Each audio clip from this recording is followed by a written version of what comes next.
matchup already, and now all remains for these players to get down to business and execute. Andrew Hedrick starting off with Badu, and Christian starts off with Enzuru in the active spot and a Buddy Poffin. Fantastic start, exactly what you want to see. I think that's the best thing you can hope for.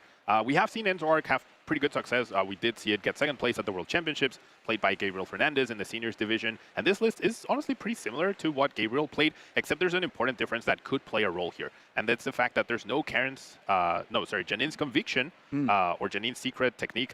Janine's Secret Art. Janine's Secret Art. So there's no supporter-based energy acceleration for those Zoroarks. We are relying more on the N's PP up, which is denied by that Itchy Pollen attack. So the energies could be late. We have a very low basic energy count for Christian. So that alone could be something that just halts the pressure that Christian can apply to Andrew without or under item lock. As we see the double Buddy Poffin start, that I think both players are like, oh wow, a pretty good start for you.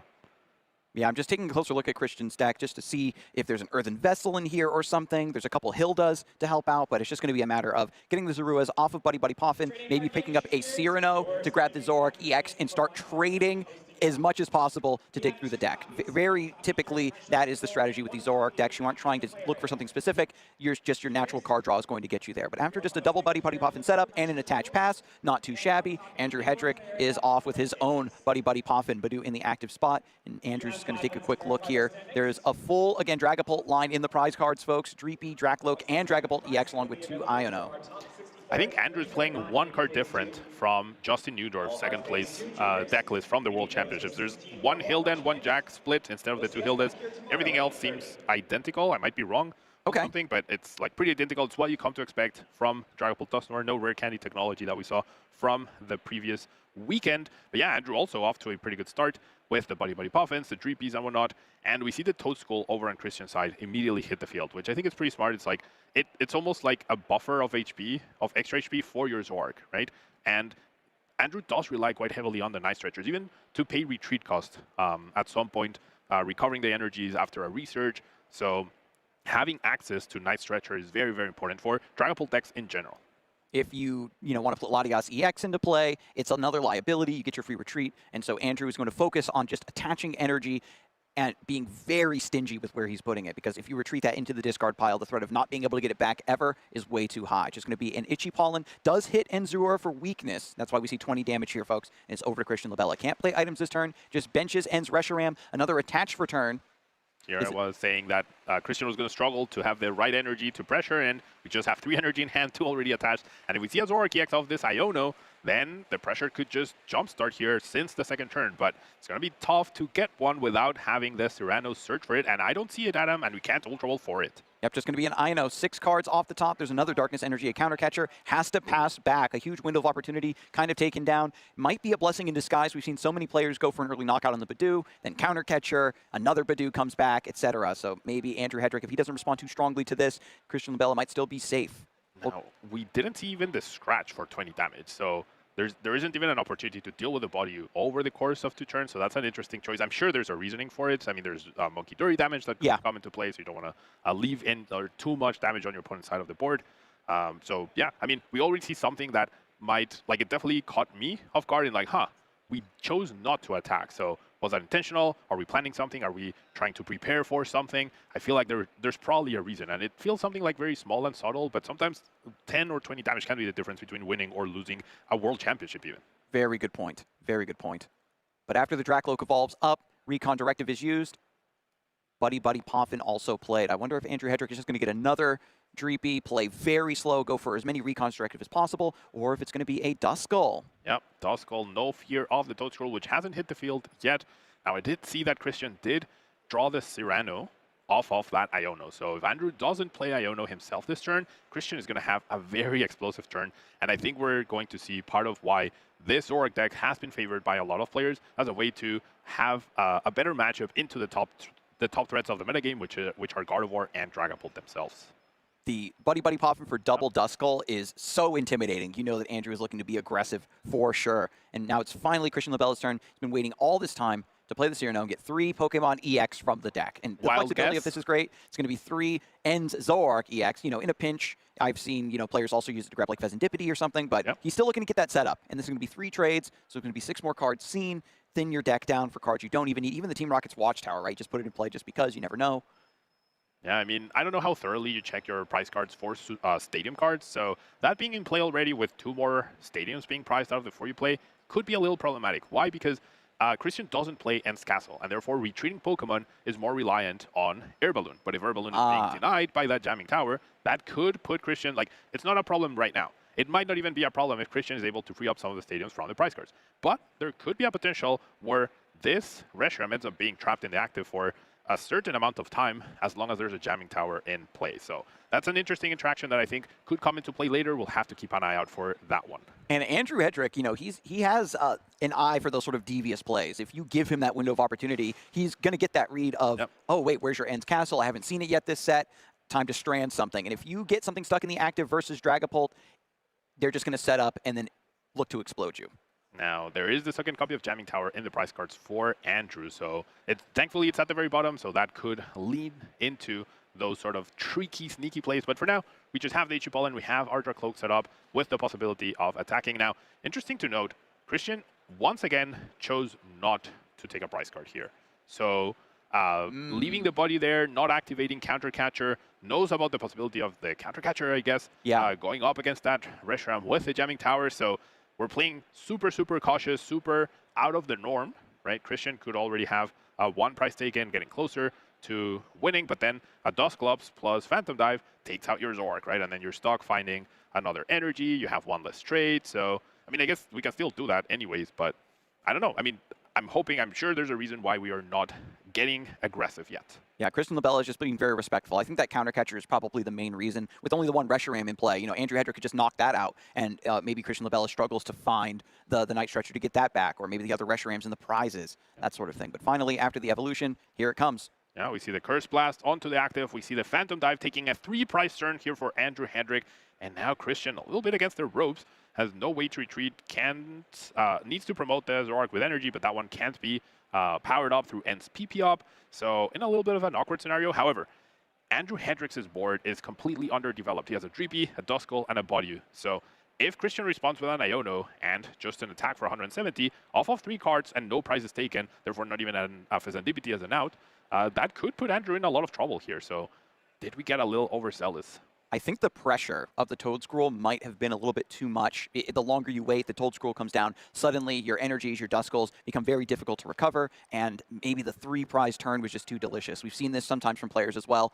I've got to extend. I want to go for this big play, and the last 3 prizes, I'll figure it out, right? I'll take a prize. Maybe I can lean on Blood Moon to close this out. Zoroark is not a aggressive deck, right? You need to slap it at least once for the powerful rage to even become a threat, and Andrew Hedrick is probably fine in saying, I still have plenty of time to figure things out for the next half of this game. That's a problem for future Andrew Hedrick, right? We'll deal with that when we get there. Not even looking at the 3 cards, whilst Christian draws 5, still has both traits able to draw him extra cards, will go with the first one, discarding a Nest Ball. And I think that's an interesting decision as well. I think most players would be inclined to going Nest Ball for Fez, draw extra cards, a lot of extra cards, right? But that could open up some unfortunate win conditions. So when you don't need those extra cards for a very crucial play, maybe hold off on benching the Fezandipity because it could cost you. Now, I do want to highlight, there's a stadium right there. So now Christian doesn't have access to any stadiums anymore because the 2 he has remaining are prized. No, never mind. He did unlock 1 from the prize. So there's still 1 prize remaining. Andrew now did get the Jamming Tower out of his prize cards.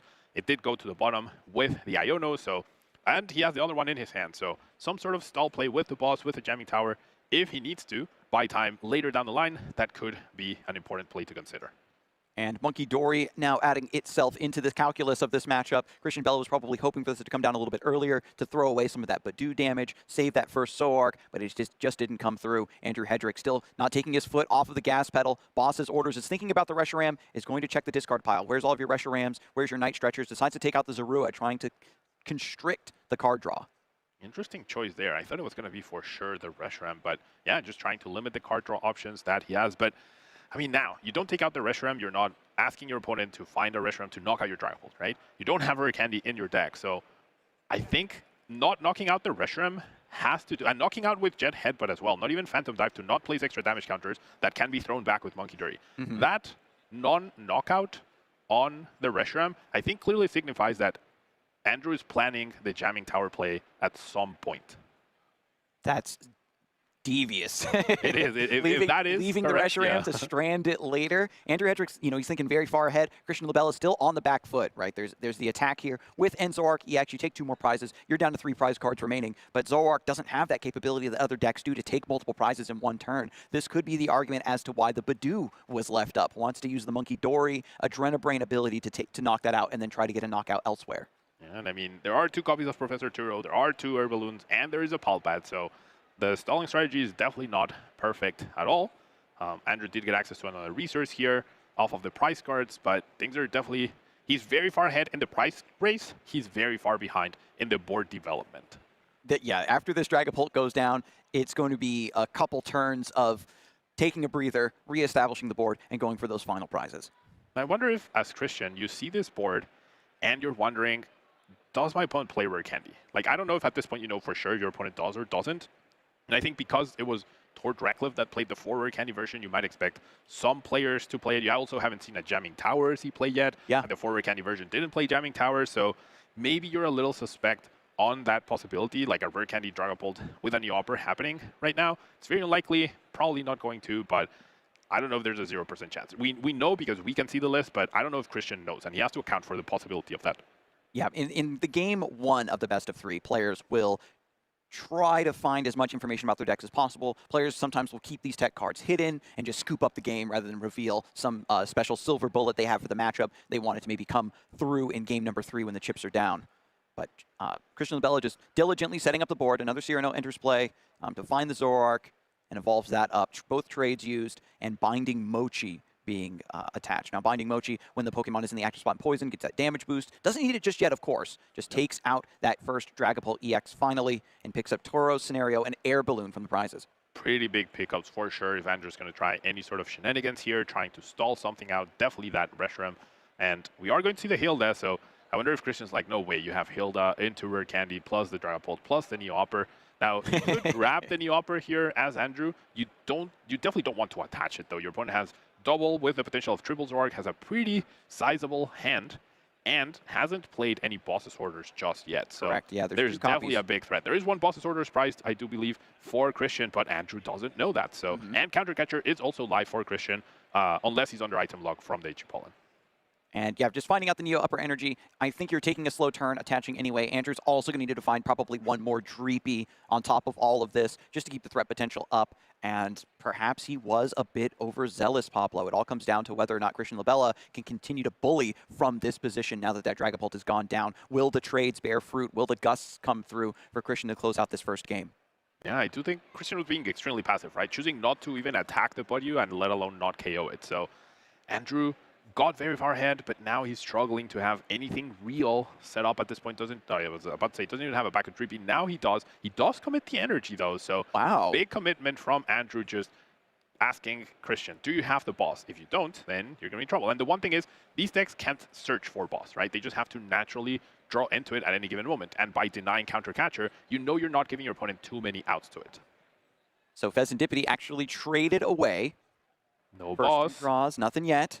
And second Monkey Dirty, and no Boss's Orders found. So the Dracloak will survive the turn. I guess Andrew saw the 2 Ionos getting put back into the deck and was like, okay, it's more likely that I get Ionoed than I get Boss, statistically speaking, right? So you make the statistically correct decision and hope for the best. And so after evolving that Zorua into another Zoroark, going for the final trade, no Boss. And, you know, Christian wants to make sure, I would love to boss up and take down this Neo Upper Energy. Andrew Hedrick really had to go out on a limb there, dangling that A-Spec special energy in play like this, and is rewarded. Now, we'll have to see. Christian does choose to send the 2 damage back to the Budyu, but is this going to be a turn where, oh, we could see, oh no, we can't see double Monkey Dory because there isn't any more damage to be sent back. So is that healing, or is that Adrenabrain a tell of like Christian not attacking once more? Or was he just trying to make sure he doesn't have any leftover damage on his board? Yeah, we're just going to take the knockout. All right. Yeah, so all the damage cleared off of the board, trying to prevent Andrew Hedrick from maybe doing something tricky by sending that damage back and trying to set up a multi-prize turn, because Andrew is on 2 prize cards remaining. Dracloak comes to the active spot, has a Neo Upper Energy attached, and the... What is this? Second evolution, okay. Okay, Recon Directive number 2. I missed the first one, pardon me. Yeah, finds the Night Stretcher, plays down the Jamming Tower, plays down the Blood Moon, can get back not the Dragapult. We're going to see the Dusclops. We're going to see 5 damage counters on the active. And seems like, yeah, that's going to be it. Blood Moon will allow Andrew to knock out the active Zoroark EX and win the game. Yeah, being able to use Curse Blast to force Christian Labella down to 1 prize card remaining means that Blood Moon Season's skill is fully active, so it can attack for free. This is so important as well to bump that Team Rocket's Watchtower so that colorless Pokemon have their abilities back. Yeah, that was a very impressive showing by Andrew. And Christian had an opportunity to establish the Toad Scroll, chose not to in the end with that other Buddy Puffin and whatnot. So very interesting decision making by Andrew, and seems like the early aggression definitely paid off. There was that one turn where the boss's orders, perhaps instead of the Dracloak, would have been better on the Duskull to guarantee that this play wouldn't happen. But that early aggression with the Phantom Dive taking 3 prize cards was perfect by Andrew in the end. The end Zoroark, enjoying 280 hit points, is just barely out of the range of Phantom Dive, but the powerful Dust Noir line allowing Dragapult decks to fix the math and find these knockouts where they otherwise wouldn't has spelled victory for Andrew Hedrick in game number 1. Blood Moon Ursaluna taking down those final 2 prizes. Yeah, I completely missed that Blood Moon was just game. 2 prizes left, and that was it. Pretty good by Andrew, had it all mapped out perfectly, did need to draw just the right amount of cards at the very end. It turns out Neo Opera Energy was good enough to pay for our retreat cost. And it was a great kind of like a bait, right? Yeah. If the Dracloak gets bossed up and goes down, you still have the rest of everything you need. Yeah. And so it ends up working out either way, just having a checkmate scenario. So was KOing Bodyu a mistake? Could you have sent the damage to the Bodyu, passed it over, and then if Andrew, then Andrew wouldn't be able to have attack. Oh, I guess with 1 energy he would have been able to. So maybe it was completely fine. He just retreats, attaches, and he's good to go. So no, I mean, the aggression paid off. No Iono on that turn, and playing the Turo defensively to protect that Monkey Dory also paid off. So yeah, Andrew off to the races here in this game 1, and starting us off in game 2 with a Jamming Tower prized. The setup here is the same as we saw in the first game, except Andrew Hedrick is going first. Starts with Badoo and has Buddy Puffin. I'm wondering if Christian Labella is reconsidering the calm early game that he approached the table with, or if it was an abundance of caution due to the fact that the setup wasn't quite there yet, right? Knowing that I have the Zoroarks in play, I have some energy attached, but I don't have a way to bail out the Reshiram if Counter Catcher is the response to me knocking out Badoo. And I wonder if Christian Labella is just going to say, well, I guess I might just need to go for it, knock out the Badoo. Maybe there's a chance where also Toad Scroll gets set up, because that was also foiled in that big 3 prize combo turn that Andrew Hedrick took. Yeah, and as you mentioned, like if we knock out that Bodyu in the very first or in the 3rd turn where we chose not to KO it by Christian, then that Bodyu is also not hanging around later down the line, and that extra prize card we take means Dusclops can no longer use Curse Blast because we are down to 1 prize card at the end of the game. So that alone could have affected the whole outcome of the game. As we see this game start off pretty calm for Andrew, just puff in, attach, and good to go. And now we're going to see Christian establish the Monkey Dory immediately, foregoing the attachment on the Zorua and with an Iono off the bat. I mean, this is fine, right? You know, it wasn't until later on that the Duskulls came down, but having a Dreepy and the attached return means that Andrew Hedrick is pretty much on pace. Because Zoroark is not an aggressive deck, this sort of ironically plays into Dragapult's plan to be very calm, just lock you down with Badoo and get set up behind it. Christian Labella still needs Dragapult to strike at least once for that powerful rage to come online. Duskull is picked up finally from Buddy Puffin, and Andrew Hedrick is considering maybe a second one here. Same song and dance from game number 1. Yeah, and putting them very nicely alternated, one of each here on the bench. Pretty neatly arranged. And yeah, off to a pretty decent start. I think he's also holding a Dracloak already. And under Ichipollin, I think after seeing the Ents PP up and not seeing any Janine the previous turn, he pretty much knows that there's no threat to his Dracloak next turn. Zoroark cannot be powered up in a single turn. So this Dragapult with the Neo Opera energy that's getting attached right now will be pretty safe, 100% safe, if you will. Yeah, this is terrifying.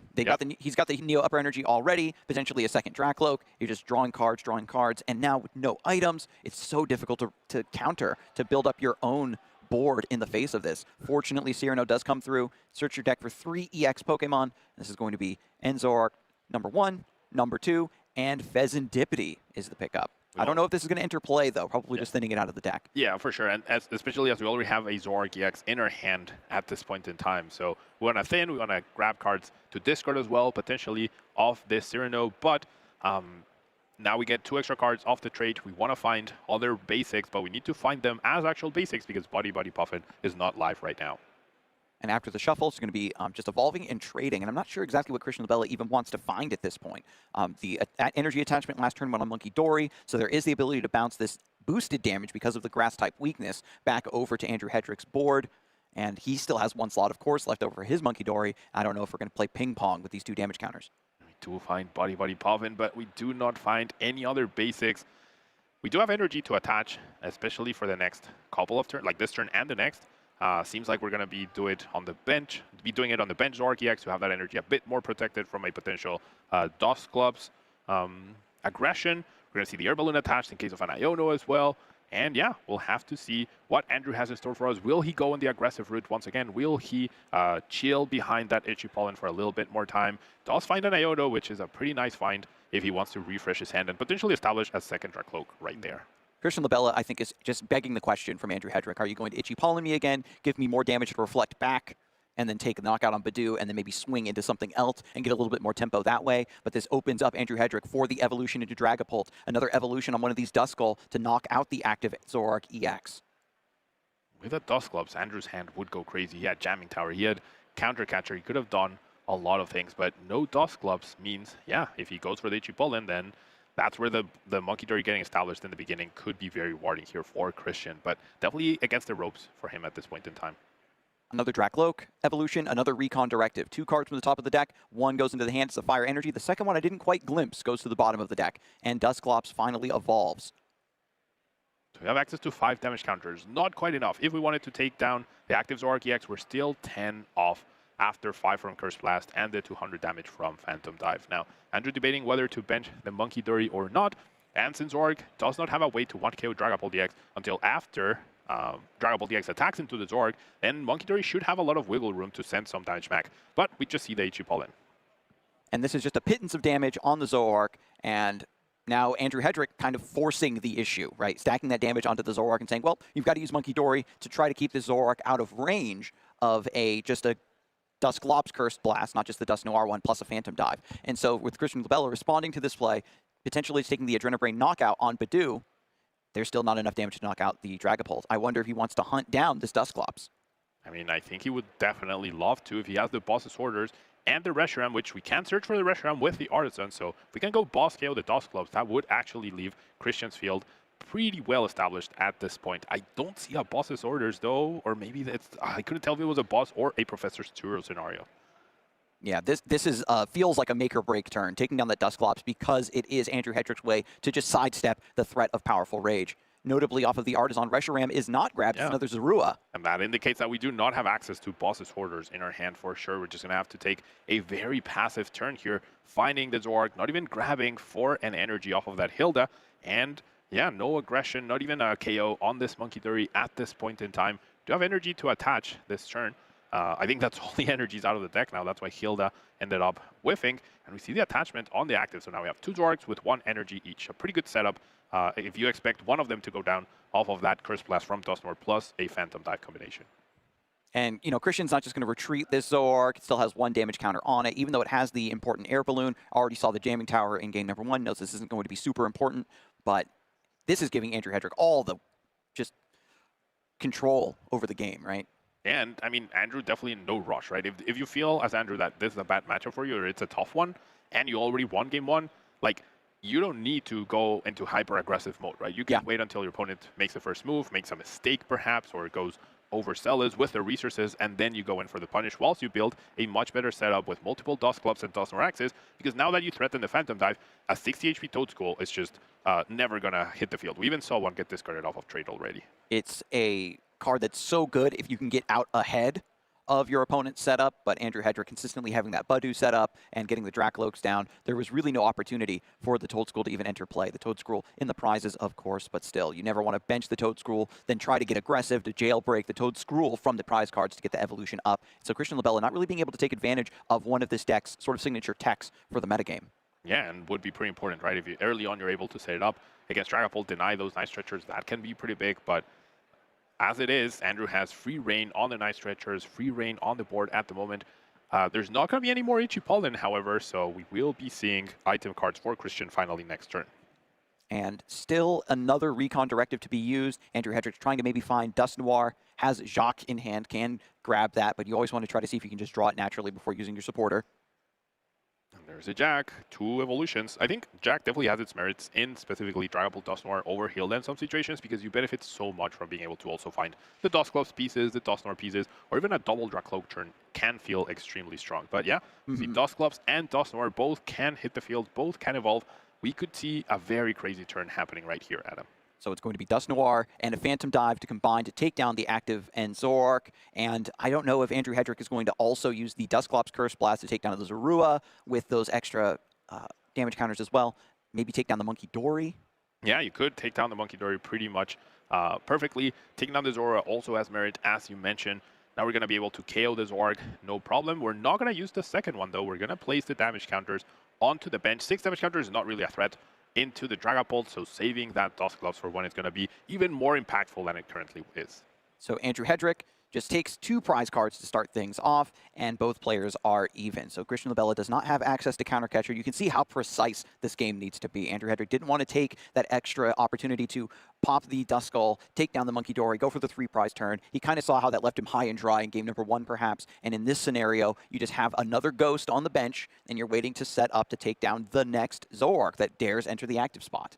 Yeah, and there's no way to really punish this Dragapult at this point. Like, you hit for 170 back, but then your opponent gets another Phantom Dive going. If you go after the Dusclops, sure, you make it so that your Zoroark EX, pardon me, is not going down, but you're also only taking 1 prize card. You're not advancing your win condition too much, and you still need to find a way to deal with the Dragapult EX at any given moment. So a little bit of a tough spot here for Christian. We'll have to see how he ends up handling this. Gets another Zoroark EX, so probably going to plan to take down the Dusclops, as we mentioned, but we'll have to see. Not in a great spot here. Yeah, just an evolve and a trade, another trade. Even getting rid of Buddy Poffin and Nest Ball. Can't afford to put any small basics in play because of Dragapult's combo potential. Secret Box, discarding a Cyrano. Counter Catcher, of course, not going to need that. And 1 more card needs to go. I think Monkey Dory could be a candidate because establishing another one seems quite tough. Turo also sort of makes sense. Andrew's definitely on the aggressive front, so nothing's going to really get trapped. And I think with this much pressure and with so few energies in play, you can't really afford to tank a hit and then Turo the damage away. You actually want the damage on there to be able to 1-KO back a Dragapult. We are going to see the boss, though, so I think this boss is either going after the Dracloak or going after the Dusclops. We'll have to see how Christian handles this. And both of those options just feel kind of mediocre. You go after the Dracloak, sure, Andrew Hedrick doesn't get to see as many cards, but the attacker's already established in the active spot, the combo potential with Dusclops already backing up that damage output, and if you knock out the Dusclops, then it's just going to be, okay, well, I'll just Phantom Dive, I'll start picking apart your bench, I don't really need to worry about Powerful Rage, and Andrew Hedrick can still opt for the Forbidden Jet Headbutt technology and just not put too much damage down all at once. Yeah, going after Dusclops is a way to protect your Zoroark, but this will make it so that Christian is ahead in the prize cards and will allow Andrew to have even more gusting options through Counter Catcher to go after the Reshiram, maybe go after the Monkey Dory. We'll have to see how this plays out. And then perhaps if you go after the Monkey Dory, you can put just enough damage onto this Zoroark EX active that already has 6, place 2 more, and now it's in full range of Phantom Dive without the need of something like the Dusclops line. And then you're pressuring for your 3 prize knockout. It's, ooh. Yep, Adrenobrain healing a little bit of damage. I see, does it? Yeah, just making sure this leaves play. Okay. Yep. Still 5 damage counters from Phantom Dive next turn, along with a knockout on the Reshiram. Does feel very, very strong from Andrew if he's able to pull that off with a gusting effect. We'll have to see if he even goes for that, right? Because I think at this level, predicting what these guys are trying to do is becoming more and more difficult because they're clearly on another level. And not only that, they're constantly looking for plays that are going to catch their opponents off guard. You might find a really good play, but you know that, oh, but if my opponent has X, Y, and Z card to counterplay or respond to this, it can get really dire for me. And Andrew Hedrick, right, maybe is feeling a little weird of, oh, do I evolve this Dracloak up into a Dragapult to have another attacker? Or do I value having Recon Directive? He's going to Iono these Dragapults to the bottom of the deck. I value having Recon Directive, just having a little bit of a backup. And speaking of Recon Directive, we're going to see the first one used, and we have another one available already, along with 2 nice stretchers to potentially recover the Duskull and the Dusclops the turn after. But first, very correctly, we're going to do the Recon Directive, find all the cards that we can see, and then start making decisions on what to commit into the board. I think that this is so smart from Andrew Hedrick, because even if you have 2 Dragapult EX set up in play, you're just committing to one very, one-dimensional line of, okay, well, I can just keep Phantom Diving you, and you're giving Christian the ability to swing back with these big powerful rages. And so Andrew Hedrick is going to lean into just this one Dragapult EX, retain some utility of having Recon Directive to see some resources. Now, Andrew did not find any ghosting effect. So I think, yeah, it's going to be the Jet Head, but only 70 damage, 100 total. Nowhere near enough for powerful Rage to do enough damage to 1 KO this Dragapult TX. So a little bit of a relief here for Christian, but no real threat to the active Dragapult just yet. And of course, there is Adrenabrain, but that's kind of throwing a monkey wrench into things because you don't want to give up the damage that the Zoroark has on it because you need it to power up your Rage attack. Just going to fail the Buddy Buddy Poffin. It looks like Christian is fully committing to this is the board that is going to try to close out this second game. 12 minutes left on the clock. Andrew Hedrick up 1-0, starting off Phase 2 here in the Pittsburgh Regional Championships. And Super Rod also being traded away to draw 2 more. Andrew, interestingly enough, didn't choose to set up another Duskull or another Duskull. So I think he's now going into full aggressive mode with Dragapult DX, and he's going to try and make it so that Christian has to deal with 2 Dragapult DXs in order to take his remaining 3 prize cards. And that's a way to play with your opponent's prize map in a way and essentially make them play to 7 prize cards instead of 6. But Christian, on the other side, is going to pressure that Dracloak and try to make it so that it's not able to survive if it doesn't get evolved next turn. Ooh, okay. So we've got Monkey Dory, then the Energy Switch, and then Professor Turos, and then another Monkey Dory with the Night Stretcher for triple Adrenabrain to take down the Dracloak. It's going to be 1 more prize card going to Christian Labella, sacrificing a lot of the damage that was on the Zoroark EX, and because there is no Duskull threat, this Zoroark is safe in the active spot. That completely turns the tables here for Christian. Getting that extra prize card, triple Monkey Dory is not something you really expect when there's only 1 in play and your opponent can only attach 1 energy per turn. This might have caught Hedrick off guard, and now the Dragapult is threatened. Christian Labella, a single boss's orders away from potentially winning this game. Even healing this 30 damage through Adrenabrain, it's just going to get sent back, right? And there's no way to 1 KO this Zoroark, so if Andrew leaves any sort of damage on Christian's side of the field, 1 boss's orders will close this out. And now Ultra Ball is being used. What can Andrew Hedrick find to even hold back the tide? An impressive triple Adrenabrain to take down that Pokemon and put Christian Labella to 2 prizes. Now, this is crazy. The math works out perfectly where now this 10 damage left over, Adrenabrain will send 30 damage there, and then you have 240 HP remaining, which coincidentally is enough for Blood Moon. However, Hedrick recognizes that he has no way to win this game despite being able to pull that off, and Christian, with that triple Monkey Dory play, walks away the winner of Game 2. Astounding. Astounding is correct. The Professor Turos scenario to pick up the Monkey Dory back into the hand, replay it back down onto the bench, resetting its ability, and then Night Stretcher to find the Dark Energy. Absolutely unexpected, and it just put a crazy checkmate in play. Yeah, with the Energy Switch, with the Turo, everything combined perfectly after an Iono as well, I think, was played. So pretty crazy to see. I think we are seeing how both of these players are so good. So let's take a look at what happened in this game too, because it felt like it was over out of the blue. And we're talking so much about how these players will surprise you with plays that you didn't consider or lines you didn't consider. And it seemed like Andrew Hedrick was also caught off guard. But after this play, using the Phantom Dive, taking the knockout, setting up some damage, retaining that Duskull as well, Christian Labella wisely went after it because this is the big damage modifier that was allowing Andrew Hedrick to control the flow of the game and take knockouts as he pleases. And here's a replay, folks, of that beautiful Monkey Dory play. Adrenabrain, Energy Switch, Adrenabrain, sending all this damage right back over to take down Dracloak. Yep, I mean, triple Monkey Dory out of the blue is something that you can dream of, right? But the cards combine perfectly. That's part of why you play the Energy Switch, part of why you play the Professor Tour. We've seen Energy Switch combined with Monkey Dory quite a bit, right? Even in Gardevoir decks, now we're seeing it in Zoroark, which has always played the Energy Switch, but getting that triple Monkey Dory was so clutch. I completely wrecked any hope Andrew had of closing out that game, and now we have less than 10 minutes to see a winner for this game. I'm not sure we're going to be able to get past the threshold with so little time. It really depends on how valuable these match points are to the players. This is a wide field. We're just kicking off Phase 2. Some players might think, oh, well, you know, I can take a tie here. This is fine. I'm getting a lot of practice for this matchup, maybe preparing for top 8. And then other players might try to just go all in and say, I'm going to try to just be very aggressive, hope that my opponent bricks, or try to be ahead on prize cards, try to close it out before it is too late. And I mean, both players have probably faced off multiple times. They seem very friendly towards each other. They might have some sort of like agreement on whether, like, because a tie puts them both in a very awkward spot. They're trying to get to the asymmetrical top card. It almost feels like a loss for both of them in a way. Yeah. So I'm sure we're going to see both players try to get past some sort of threshold as quickly as possible in order to try to determine a winner. With Dragapult, Dusknoir, we know they can take tons of prizes all at once, and Zoroark can't kind of start the aggression off. It needs to kind of soak some damage, roll with the punches a little bit before it can start counter-striking. But it's just going to be a classic setup. Nest Ball, Artisan, Monkey Dory, has 2 Zorua and the attached return and a pass. It's over to Andrew Hedrick. Starts with Dreepy in the active. No Badoo seeing just yet, and with Artisan, is going to grab that Duskull. I don't know if it's worth it for Andrew Hedrick to attach and retreat into a Badoo at this point, but he's going to find it anyway. Now we're going to see the body. We have Hilda for a potential energy. We also had Ultra Ball for Latias, but with so little time left, you probably don't want to bench Latias and give that Dark Week 2-prize liability to your opponent. Now, Christian, seeing that Hilda probably makes him very happy because he has triple Zoro in play, and he also is holding Cyrano for triple Zoroark EX next turn, and he already has the Artisan to start the aggression. So I think we're going to be off to the races here in a very different game from Christian this time around. Also sees the Hilda doesn't pick up Neo Upper Energy, picks up a Psychic Energy as well. Normally that wouldn't be too big of a tell because you're going to discard it anyway, but then we know that Andrew Hedrick has it in the prize cards. Badoo comes into the active spot with the Jamming Tower, tries to start the item lock, and Christian Labella firing on all cylinders. Has Cyrano for the triple Zoroark EX. He's going to have 3 trades as well. A lot of card draw.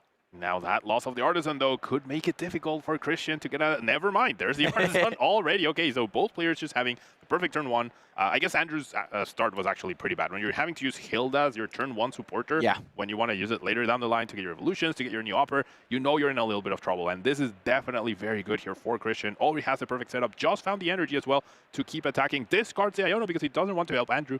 Knows that his start was pretty bad. And discards the counter catcher for the last trade, knowing he's going to be very far ahead this game for the most part. As you draw cards with trade, you see more cards to discard for your other trades, and there's a clean knockout, takes down the Badoo. This is our first time that Christian Labella started to become very aggressive. I don't know if that's just the adaptation or if it's the circumstances of the timer, but Badoo goes down, and Andrew Hedrick still at a very pitiable board with just 1 Dracloak evolving up and Duskull in the active. And see Ultra Ball probably going to go find another 3P. We could see Artisan for another Body to try to slow this down. I think this turn we're going to need to see a counter catcher play from Andrew to try and strand something in the active. Any of these Pokemon could work and just try to ease off the pressure that Christian is already applying with that Zoroark and with that Ents Reshiram. Yeah, I do like bringing perhaps the Reshiram to the active spot just because if there is a a Zoroark there, perhaps it's just an attach and an energy switch to keep that attack going. But after the Ultra Ball resolves, he does indeed find Dreepy as you predicted, Pablo, and then shuffles. It's going to be a cut from Christian Labella, and Vezendipity enters play. First, it's going to be Professor's Research, however, to discard. I think that was the final card in the hand. Pretty sweet. Yeah. Draws up to 7, and then 3 more will flip the script. 10 cards to put something threatening together to hold back this onslaught now that Christian Labella is kind of unleashing this new aggressive side of the deck we haven't seen yet before in the set. Very nice follow-up for Hedrick here. Christian discard the Iono, probably expecting his opponent to not have a great hand. And all of a sudden, Andrew has 10 brand new cards to work with off the top. Still has the Recon Directive available to him as well for 1 extra card. Now, the question is, there's no more room for Badoo or Latias, right? I mean, for both. So now you have to make a choice. Do you go for the Badoo? And if you do, then you have to pay an energy to retreat. And doesn't seem like we found either energy or counter catcher. Oh, we do have energy, but we don't have counter catcher, so there's not going to be any way to slow down this Zoroark. We could potentially, or we could have not anymore, retreat into the Vezendipity to tank a hit perhaps, but it's not looking great for Andrew, and he's going to be down another prize card next turn. Decides to attach to the Dracloak and then Buddy Poffin for the Dreepy. This is a solid board. This is a great setup in any other circumstance almost as Dragapult. But when your opponent is being aggressive, this is where it gets dicey. It's going to be Dusclops evolving in the active spot. We'll see if Andrew Hedrick is going to use Curse Blast just to put something in the active spot. But no, just wants a little bit more HP there just to hold back the tide. All right, we're going to start off with trade number 1. We're probably going to be able to trade 2 more times before we commit anything else to the board. 2 minutes on the clock. Is that enough time to take 6 prizes at him here, especially if Andrew chooses not to evolve or not to attack into a Zoroark? I don't know. I don't think so, but we'll have to see. I mean, it's on Christian to make things happen. Yeah, it's just going to be Christian Labella on a hunting expedition, trying to take down as many Dracloaks and Dreepies and Ghosts as possible. And of course, the Dusclops in the active spot is a great bait by Andrew Hedrick. Please knock out this Ghost because you know it's very threatening. I'm trying to protect my Dracloak over here so I can have an attacker. And I think that Christian Labella is willing to accept these terms. Yeah, seems like he's okay with this. Now going to be 2 prizes ahead, has a Turo in hand in case there's any sort of trapping shenanigans to try to slow down. If you get Iono, then you have triple Zoroark to back that up. So things are looking pretty good. I think the last piece I would love to see is maybe the Pitcher DX has less than 200 HP, so that would be a big liability. So perhaps that's not a great idea. Yeah, it doesn't have a gusting effect to bring up the Dracloak, and we know that Andrew Hedrick does not have rare candies. So now he is going to put the Dracloak in the active spot. Yep, 1 minute on the clock. So I have to imagine Andrew's going to end up being turn 0, and Christian will be turn 1, aiming to maybe hope for another prize card taken, and we'll have to see if that affects anything at all. But yeah, Andrew Hedrick 45 seconds. Can he do any magic like Christian did last game with a triple Monkey Dirty? Is there any possibility here? I mean, the only magic that he needs is some way to extend the timer. If he had more time, more turns in this third game, I think that he would still show us something, because Christian Labella just has Zoroarks and is just kind of swinging for the fences. This opens up a lot of opportunity for Dragapult to get very devious, start stranding things in the active spot, moving damage counters around, setting up multi-prize turns, but it's just going to be a close out of this turn as we go to 10 seconds remaining, and then Christian Labella being our final turn of the game. This feels like game one in the sense that if Andrew pulls this off, I'd be very surprised. Like, all seems to favor Christian at this point in time. He's ahead in prices. He has a pretty solid setup. But Andrew won game one despite many things going against him, right? So I would love to see a full conclusion of this match in particular. But now we are officially on overtime. We have 10 minutes on the clock maximum for both of these players to conclude the current turn 0 and the final turn 1 by Christian Labella. And you mentioned how Andrew Hedrick was kind of able to flip things over in game number 1. Christian Labella certainly did that in game number 2 with the triple Adrenabrain. And so in game number 3, is it whoever's behind is actually favored? I mean, yeah. I mean, I think that's why we saw Christian not take a knockout on a Badu in the very beginning, right? There's actually a benefit to being a little bit behind your opponent. Like, you don't want to be 4 or 5 prizes behind your opponent, right? And having a mountain to climb in order to catch up to them. But being 1 prize behind, having Counter Catcher activated, and having your Iono be a little bit more powerful, all of those can definitely benefit in many, many situations. And even not taking a knockout means your opponent doesn't get extra draw cards, from Flip the Script. So there's a lot of things that come into play when choosing to take or not to take a knockout.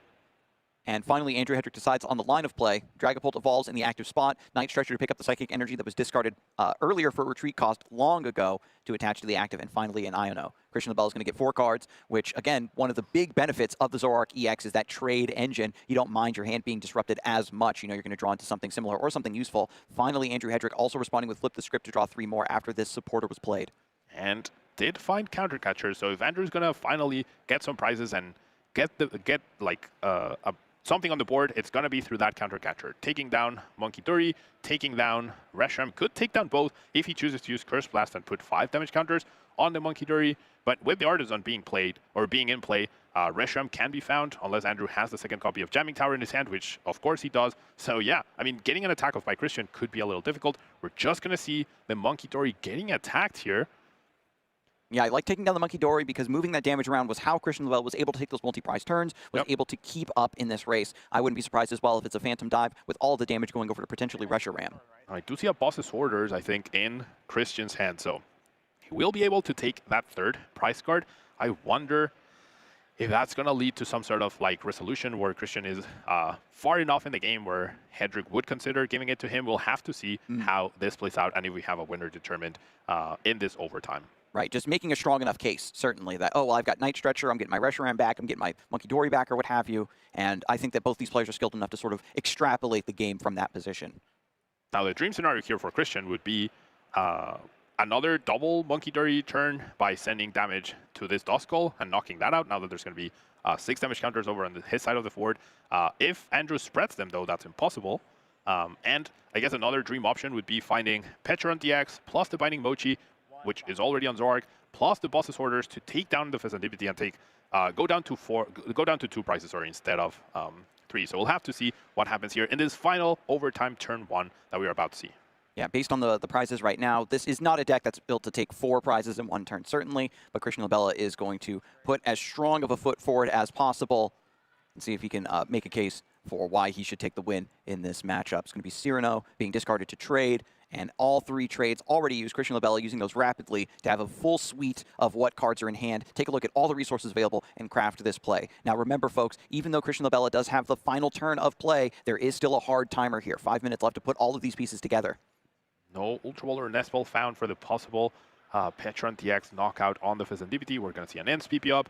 We do have Monkey Dory. Do we have Turo? And, oh, we have Turo and Energy Switch. So I think we might actually... Oh, no, there isn't 6 damage counters that we can send to the Duskull now. Very true, yeah, because there's 5 on one and 1 on the other. So Andrew splitting up the damage. Picture perfect. We're going to see 3 damage onto a Duskull. Seems like we're just going to see a knockout right now. And that's going to be the last thing we see here at the table. We'll have to see what happens after Adam. Yeah, players are always trying to play their hearts out, especially here in Pittsburgh, where they want to get a really strong start to kick off their seasons here for the first regional in the NA region. Finally takes a knockout on the Dusclops, and that's going to be end of the overtime turn. And we'll see how this goes through. Andrew Hedrick has a beautiful board, has Dragapult all set up and ready to go. Pheasant Deputy to draw some cards. Still has a Duskull that can maybe distribute some damage with another Cursed Blast if there's access to Dusclops. There's also still Dracloak that can see a few more cards to Dracloaks, and Artisan. So I'm wondering now, players just having a quick discussion. Seems like they do have some sort of understanding regarding who's actually ahead, who's actually favored, who's on pace to win this. If Andrew shows, okay, well, I've got Iono in hand, I can set you down. And, of course, Christian's going to say, well, I've got trade. And you talked about it earlier, Pablo, right? There's the situation where having a tie here is detrimental to both players. Both players, exactly. Whereas a loss instead of a loss is closer to a tie than the tie is closer to the win, right? So if you tie here, it's almost like a loss. But if one player loses and the other wins, there's a higher benefit to the winning player. So they're looking at their discard piles. They're clearly having a discussion and an understanding. They're trying to determine what's going to happen. They're showing each other's their hands. So we'll have to see if we end up walking away. I feel like Christian has the most merit to saying he's much closer to winning the game, right? And there isn't a clear-cut winner, or rather game-winning play for Andrew in this upcoming turn. So we're seeing Andrew sign the match slip. I don't know what's happening yet. Hopefully we find out very, very soon, and we can report the final